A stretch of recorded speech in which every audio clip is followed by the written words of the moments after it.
Hey West Michigan, welcome back for another episode of Straight Talk with Scholten, where I break down some of the most pressing, complex news of the day from here in Washington for you back home.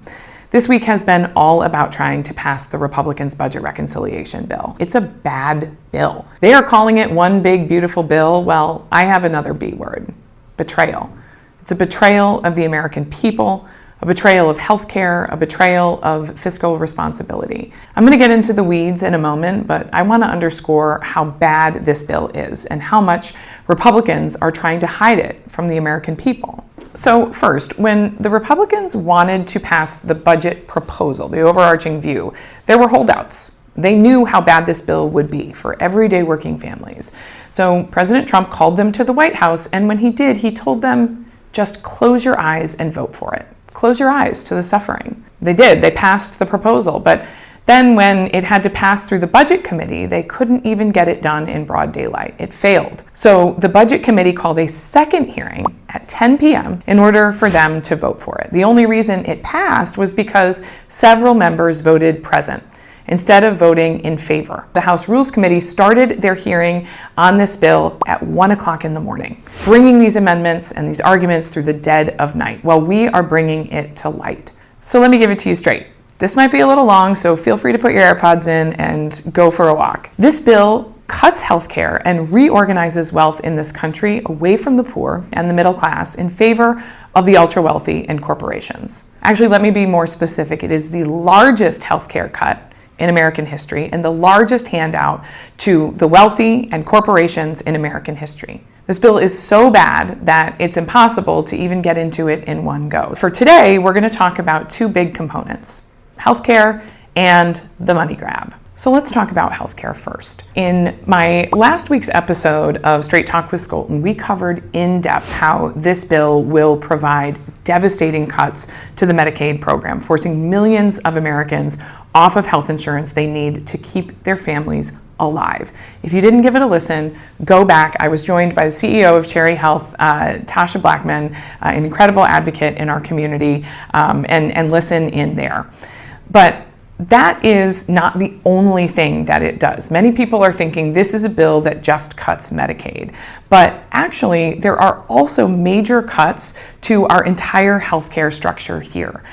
For example, this bill fails to extend essential tax credits under the Affordable Care Act that make sure that everyday Americans don't pay more than 8.5% of their income to health insurance premiums. We all know how expensive those can be. If these healthcare subsidies expire at the end of the year, 4.2 million Americans are at jeopardy for losing their health care coverage over the next 10 years. And it also jeopardizes the larger pot of individuals who are covered under the Affordable Care Act.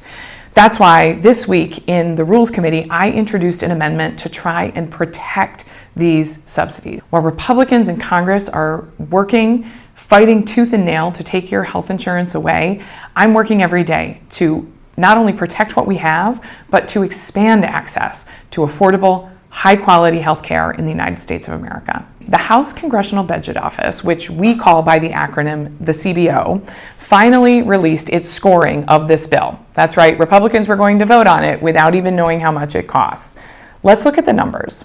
The Republican tax bill will give the top 0.1% of earners about $250,000 per year in tax breaks.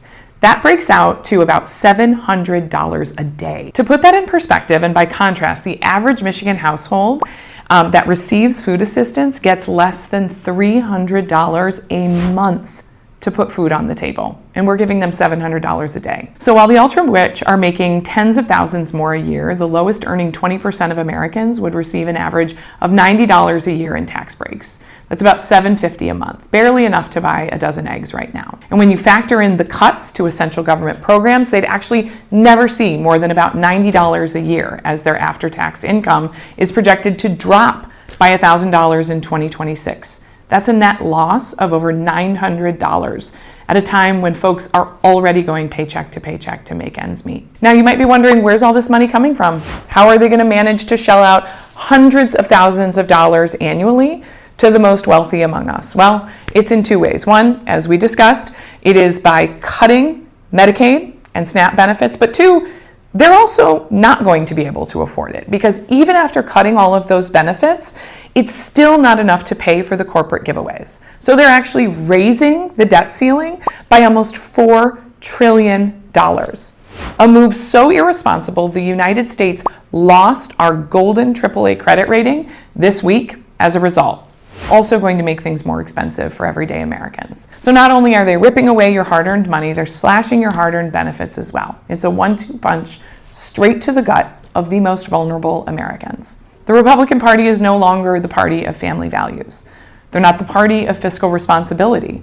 They're the party of selling out the folks who need it the most to the folks who already have the most, while everyday Americans watch their hard-earned dollars and their government paychecks fly out of their pockets. My Republican colleagues are trying to pander to the wealthy and well-off, but I'm here fighting for you, West Michigan. No matter what time of day or night, I'm fighting for you to receive the benefits that you deserve, fighting for you to get the health care that you need, and fighting for your families to have a chance to thrive, not just get by. Keep staying engaged, and if you ever need anything from us, we're just a phone call away. Take care of yourselves, and I'll see you next time.